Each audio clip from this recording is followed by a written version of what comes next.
pengurus Masjid Darussalam Komplek Duta Bandara Permai menyampaikan pengumuman sebagai berikut. Adapun sholat Jumat yang ke-179 di Masjid Darussalam jatuh pada pukul jam 11:50 bertepatan pada tanggal 14 Muharram 1444 Hijriah atau 12 Agustus 2022. Petugas sholat Jumat pada hari ini Wazid Bapak Haji Mulyadi, Masiro Bapak Eko Mulyawan, Khatib berikut Imam Bapak Ustadz Mursalin SHI. Kami sampaikan pula kas Masjid Darussalam sampai dengan Jumat tanggal 12 Agustus 2022. Saldo kas Jumat lalu minus 37.482.900 rupiah. Infak Jumat tanggal 5 Agustus 2022 penerimaan 1.312.000 rupiah. Sedekah dari tanggal 5 Agustus sampai dengan 12 Agustus sebesar 7 juta, pengeluaran sebesar 7.800.000 rupiah, sehingga total saldo kas 12 Agustus 2022 minus 43.970.900 rupiah.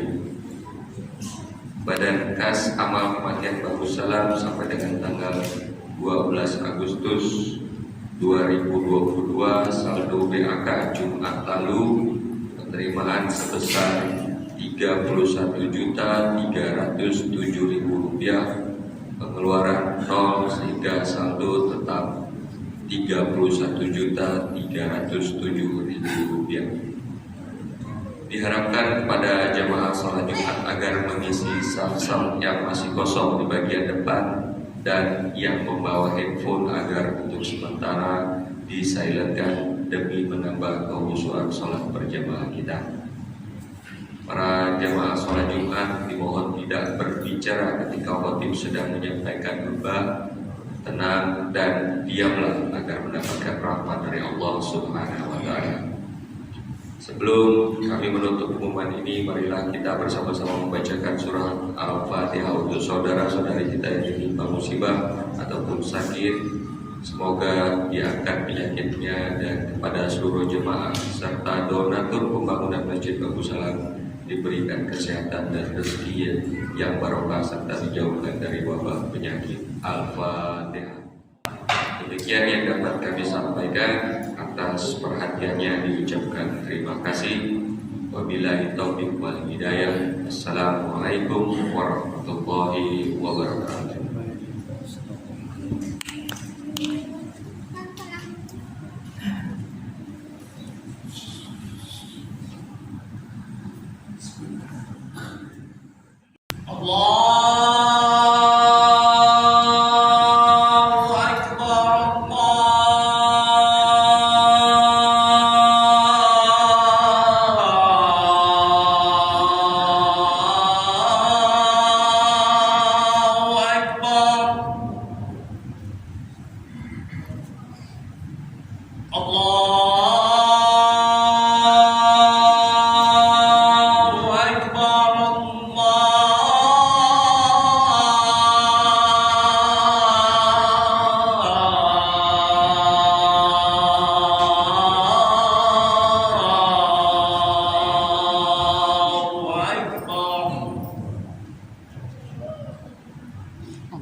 Asyhadu an la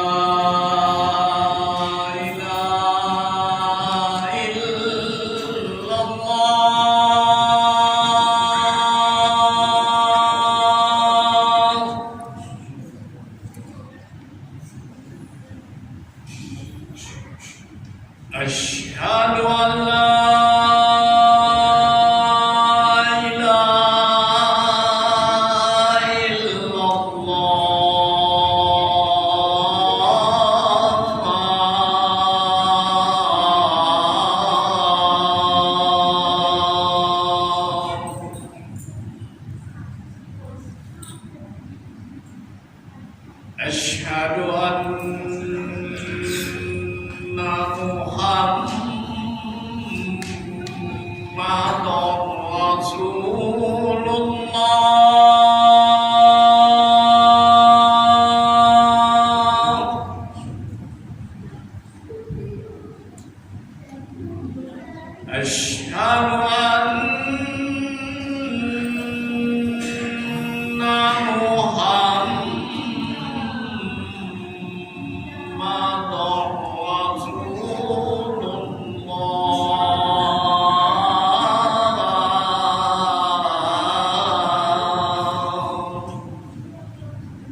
بالله من الشيطان الرجيم.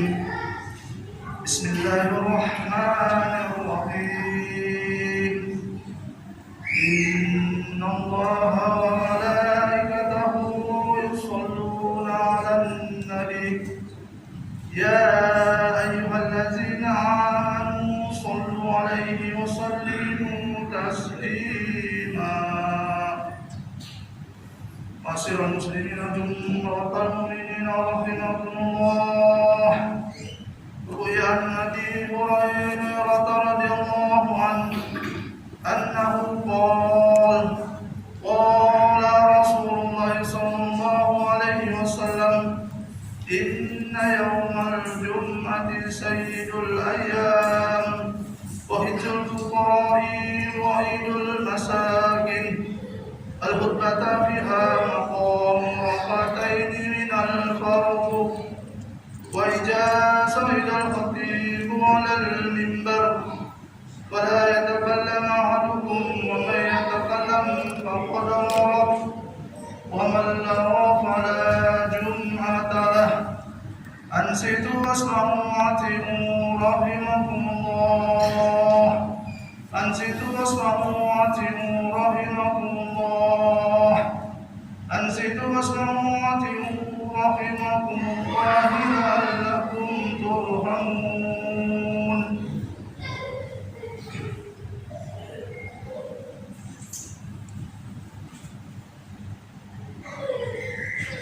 اللهم صل على سيدنا محمد وعلى آل سيدنا محمد. اللهم صل على سيدنا محمد وعلى آل سيدنا محمد.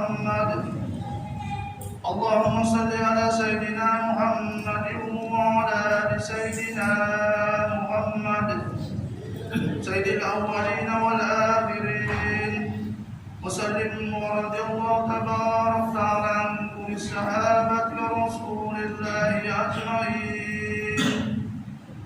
اللهم اكرم الإسلام من المسلمين والمسلمات والمؤمنين والمؤمنات الأحياء منهم والأموات وينصرهم على معاند. رب اكرم لنا من باب الخير ويا خير الناصرين برحمتك يا أرحم الراحمين.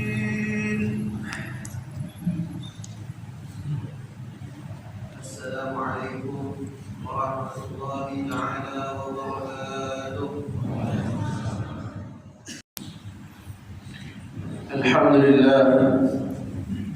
الحمد لله الذي تفضل علينا برسوله وحبيبه محمد أفضل الهداة إلى سبيله، وأمرنا بتوقيره وبره وتبجيله، وفرض علينا محبته كما جاء في تنزيله. اللهم صل وسلم وكرم ومجد وعظم على سيدنا ونبينا محمد وعلى آله وأصحابه أجمعين. اللهم صل على سيدنا محمد وعلى آل سيدنا محمد. فيا معاشر المسلمين، أوصيكم ونفسي بتقوى الله فقد فاز المتقون. قال الله تعالى في كتابه الكريم: أعوذ بالله من الشيطان الرجيم، بسم الله الرحمن الرحيم. يا أيها الذين آمنوا اتقوا الله حق تقاته ولا تموتن إلا وأنتم مسلمون. صدق الله العظيم. Hadirin jamaah Jumat yang dimuliakan oleh Allah Subhanahu wa taala, di atas mimbar yang penuh dengan keberkahan ini, saya selaku khatib ingin berwasiat kepada diri saya sendiri khususnya dan segenap kaum muslimin umumnya untuk selalu meningkatkan kualitas ketakwaan kita kepada Allah Subhanahu wa taala. Takwa dalam arti imtithalu awamirillah wa ijtinabun nawahi, yaitu mengerjakan segala perintah Allah Subhanahu wa taala dan menjauhi segala larangannya. Mudah-mudahan kita termasuk orang yang senantiasa bertakwa kepada Allah Subhanahu wa taala. Salah satu janji Allah kepada orang-orang yang muttaqin ialah وَمَنْ يَتَّقِ اللَّهَ يَجْعَلْ لَهُ مَخْرَجًا وَيَرْزُقْهُ مِنْ حَيْثُ لَا يَحْتَسِبُ. Barang siapa yang bertakwa kepada Allah Subhanahu wa taala, Allah akan berikan jalan keluar baginya dan Allah berikan kepadanya rezeki yang tidak ia sangka-sangka. Mudah-mudahan kita termasuk orang yang bertakwa kepada Allah Subhanahu wa taala. Amin ya rabbal alamin. Hadirin jemaah Jumat yang dimuliakan oleh Allah Subhanahu wa taala, pertama-tama dan yang paling utama, marilah kita senantiasa memanjatkan puja dan puji syukur kita atas kehadirat Allah Subhanahu wa taala, yang mana Allah Subhanahu wa taala telah memberikan kepada kita begitu banyak nikmatnya. Salah satu nikmat yang Allah berikan kepada kita nikmat iman, nikmat Islam. Begitu juga nikmat sehat serta umur yang panjang. Tapi terkadang kita lupa dengan nikmat tersebut, khususnya nikmat sehat serta umur yang panjang. Sebenarnya kita yang dikasih Allah sehat, kita yang dikasih Allah umur yang panjang, kita gunakan nikmat tersebut untuk mendekatkan diri kita kepada Allah Subhanahu wa taala sebelum Allah cabut nikmat tersebut. Rasulullah SAW bersabda, "Khairun nas man qala umruhu wa hasuna amaluhu, wa syarrun nas man qala umruhu wa sa'a amaluhu." Rasulullah SAW bersabda, sebaik-baiknya manusia, kata Rasulullah SAW, yang panjang umurnya tapi baik amal perbuatannya ketika di dunia. Dan sejelek-jeleknya manusia dan seburuk-buruknya manusia, kata Rasulullah SAW, yang panjang umurnya tapi jelek amal perbuatannya ketika di dunia. Mudah-mudahan kita termasuk orang yang mensyukuri nikmat sehat, nikmat umur yang panjang. Kita gunakan dua nikmat tersebut untuk mendekatkan diri kita kepada Allah Subhanahu wa taala. Amin ya rabbal alamin. Salawat serta salam semoga selalu tercurahkan, selalu kita kirimkan kepada makhluk yang paling agung, yang diagungkan oleh yang Maha Agung. Makhluk yang paling mulia, yang dimuliakan oleh yang Maha Mulia, yaitu baginda Nabi Muhammad SAW. Yang mana Rasulullah SAW telah berjuang keras, telah berjuang habis-habisan untuk agama Allah Subhanahu wa taala. Telah berjuang untuk menegakkan kalimat tauhid la ilaha illallah. Maka kita selaku umat Rasulullah SAW hendaknya banyak-banyak berselawat kepada baginda Nabi Muhammad SAW sebagai wujud balas jasa kita kepada Rasulullah SAW. Pada hakikatnya sebenarnya bukan Rasulullah yang butuh kepada kita, kita yang butuh kepada Rasulullah SAW. Akan tetapi yang terpenting di akhir zaman ini ialah ihya sunnah, menghidupkan sunnah Nabi Muhammad SAW. Rasulullah SAW bersabda, "Man ahya sunnati faqad ahabbani wa man ahabbani kana ma'i fil jannah." Barang siapa yang menghidupkan sunnahku, kata Rasulullah SAW, sungguh ia telah mencintaiku, dan barang siapa yang telah mencintaiku, kata Rasulullah SAW, maka dia akan bersamaku di surganya Allah Subhanahu wa taala. Hadirin jemaah yang dimuliakan oleh Allah Subhanahu wa taala. Pernah suatu ketika Rasulullah SAW duduk dengan para sahabat, dan tidak lama kemudian Rasulullah menangis, dan para sahabat bertanya kepada Rasulullah, "Ya Rasulullah, kenapa engkau menangis wahai Rasulullah?" Maka dijawab oleh Rasulullah SAW, "Ana mushtaqun bi ikhwani." Aku rindu dengan saudara-saudaraku, kata Rasulullah SAW. "Alasna ikhwanan ya Rasulullah? Bukankah kami ini adalah saudara-saudaramu wahai Rasulullah?" "La, antum ashabi," kata Rasulullah. "Tidak," kata Rasulullah, "engkau adalah sahabat-sahabatku," kata Rasulullah. Akan tetapi kata Rasulullah, saudara-saudaraku ialah humul ladina yu'minuna bi wa lam yarawni. Mereka yang beriman kepadaku tapi mereka tidak pernah melihat aku. Kita inilah yang dirindukan oleh Rasulullah SAW. Bayangkan 14 abad yang lalu Rasulullah SAW telah memikirkan kita. 14 abad yang lalu Rasulullah telah merindukan kita. 14 abad yang lalu Rasulullah SAW telah menangis untuk kita. Mana balas jasa kita kepada Rasulullah SAW? Yang terpenting di akhir zaman ini ialah banyak-banyak berselawat kepada baginda Nabi Muhammad SAW. Dan yang terpenting satu lagi, ihya sunnah, menghidupkan sunnah Nabi Muhammad SAW. Mudah-mudahan kita bisa menghidupkan sunnah Nabi Muhammad SAW. Amin ya rabbal alamin. Hadirin jemaah yang dimuliakan oleh Allah Subhanahu wa taala, selain kita menghidupkan sunnah Nabi Muhammad SAW, kita dianjurkan untuk menjadi hamba-hamba yang muttaqin, hamba-hamba yang selalu bertakwa kepada Allah Subhanahu wa taala. Tapi pertanyaannya, bagaimana kita mendapatkan takwa yang hakiki, takwa yang sebenarnya? Salah satu takwa yang diajarkan oleh Sayyidina Ali karamallahu wajhah. Pernah suatu ketika Sayyidina Ali karamallahu wajhah ditanya oleh salah seorang laki-laki, "Ma huwa taqwa?" Apa itu takwa? Maka dijawab oleh Sayyidina Ali karamallahu wajhah, "At-taqwa al-khawfu minal jalil wal 'amalu bit tanzil wal qana'atu bil qalil wal isti'dad yaumir rahim."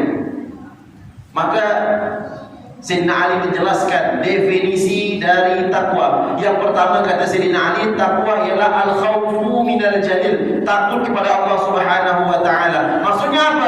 Kita merasa selalu dipantau, selalu dilihat oleh Allah Subhanahu wa taala dimanapun kita berada, sehingga kita takut untuk melanggar perintah Allah Subhanahu wa taala. Justru kita selalu mendekatkan diri kepada Allah Subhanahu wa taala. Kalau kita merasa Allah selalu melihat kita dimanapun kita berada. Itu yang pertama kata Sayyidina Ali. Yang kedua, wal amal bit tanzil, mengamalkan dengan yang diturunkan yaitu Al-Qur'an.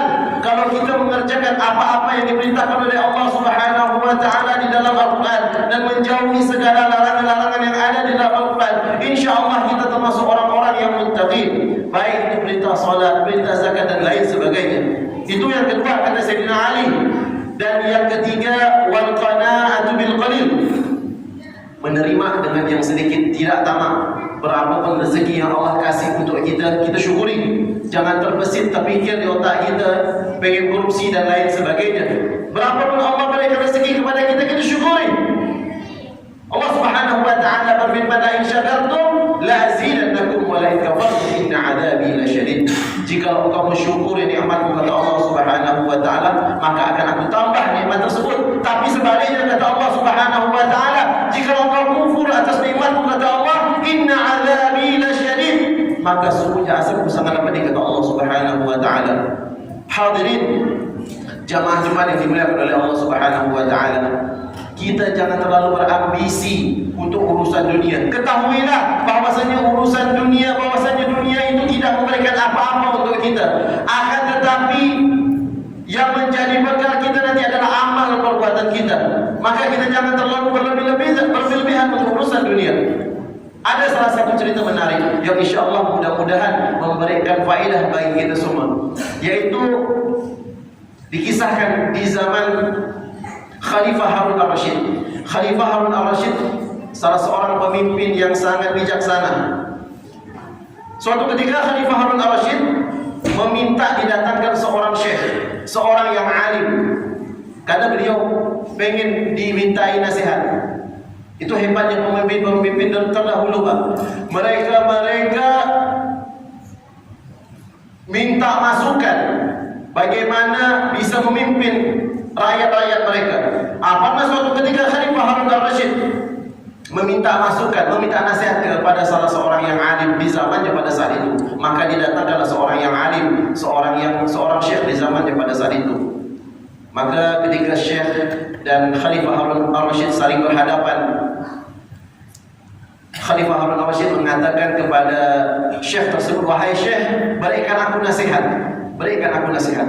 Maka syekh tersebut melihat di atas meja ada segelas air putih, sehingga timbul pertanyaan pertama. Yang pertama kata syekh tersebut, "Wahai Khalifah, jikalau di dunia ini tidak ada air, bahkan di negeri tetangga ada air, kecuali hanya segelas air putih yang ada di meja tersebut, maka berapa hadiah, berapa upah yang engkau berikan kepada orang yang bisa memberikan engkau air tersebut?"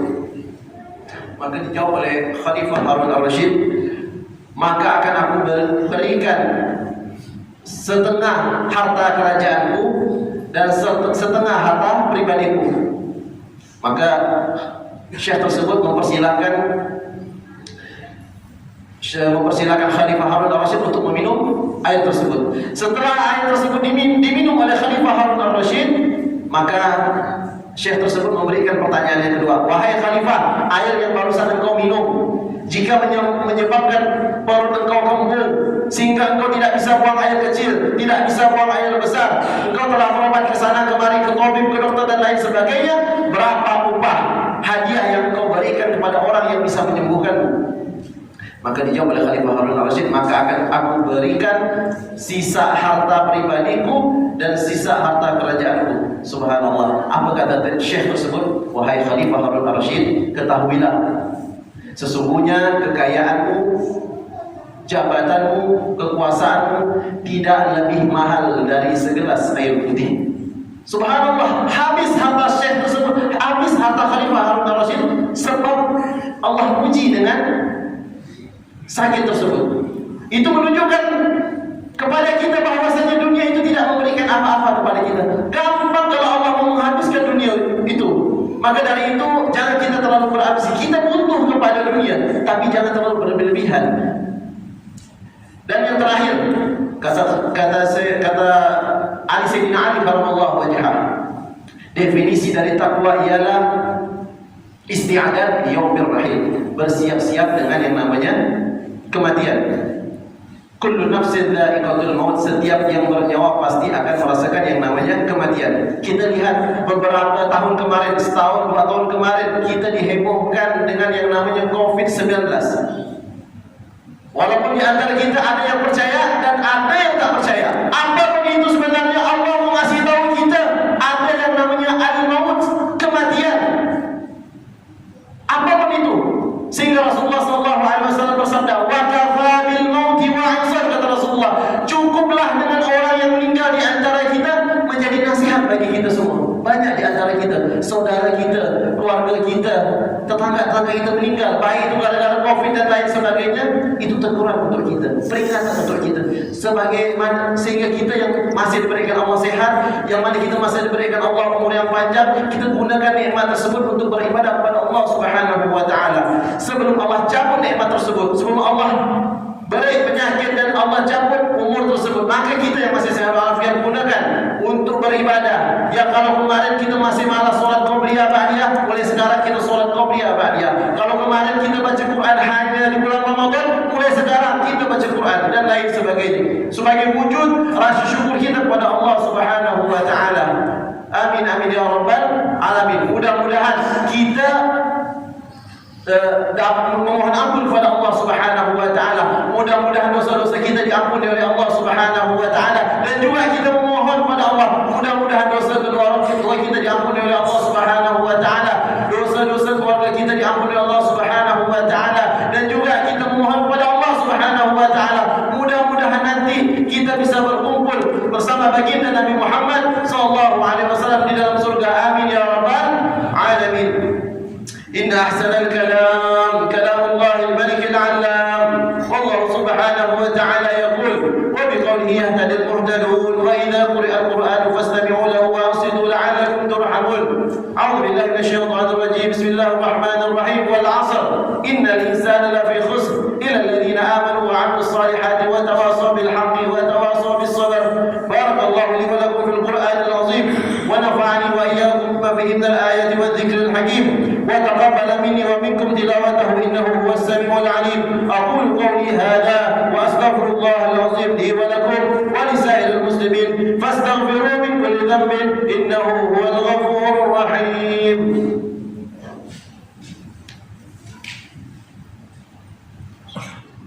اللهم صل على سيدنا محمد وعلى آل سيدنا محمد.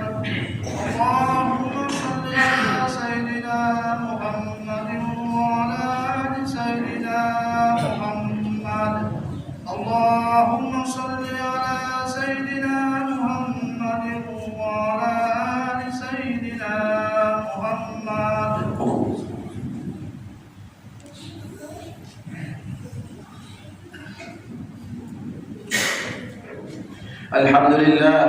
الحمد لله حمدا كما أمر، وأشهد أن لا إله إلا الله وحده لا شريك له إرغاما لمن جحد به وكفر، وأشهد أن سيدنا محمدا عبده ورسوله سيد الخلائق والبشر. اللهم صل وسلم على سيدنا محمد وعلى آله وصحبه من اتصلت عين بنظر وأذن بخبر. أما بعد، فيا معاشر المسلمين، اتقوا الله تعالى وذروا الفواحش ما ظهر منها وما بطن، وحافظوا على الطاعة وحضور الجمعة والجماعة، واعلموا أن الله أمركم بأمر بدأ فيه بنفسه وثنى بملائكة قدسه، وقال تعالى: ولم يزل قائلا عليما إن الله وملائكته يصلون على النبي يا أيها الذين آمنوا صلوا عليه وسلموا تسليما. اللهم صل وسلم على سيدنا محمد وعلى آله وصحبه أجمعين. اللهم وارض عن الخلفاء الراشدين الذين قضوا بالحق وكانوا به يعدلون، ساداتنا أبي بكر وعمر وعثمان وعلي، وعن سائر أصحاب نبيك أجمعين، وعن التابعين ومن تبعهم بإحسان إلى يوم الدين. اللهم أعز الإسلام والمسلمين وعلِ كلمتك إلى يوم الدين. اللهم انصر من نصر الدين واخذل من خذل المسلمين. اللهم اهلك اليهود والنصارى والكفرة والمشركين. اللهم آمنا في دورنا واصلح ولاة أمورنا، واجعل اللهم ولايتنا في من خافك واتقاك. اللهم ارفع عنا الغلاء والوباء والربا والزنا والزلازل والمهن وسوء الفتن ما ظهر منها وما بطن عن بلدنا هذا خاصة، وعن سائر بلاد المسلمين عامة يا رب العالمين. اللهم اغفر للمسلمين والمسلمات والمؤمنين والمؤمنات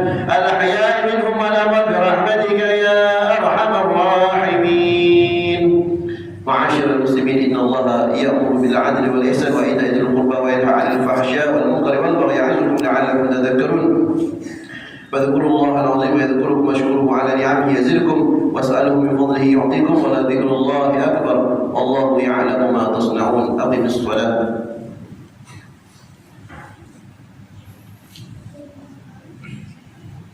الله أكبر الله أكبر أشهد أن لا إله إلا الله أشهد أن محمدا رسول الله حي على الصلاة حي على الفلاح قد قامت الصلاة قد قامت الصلاة الله أكبر الله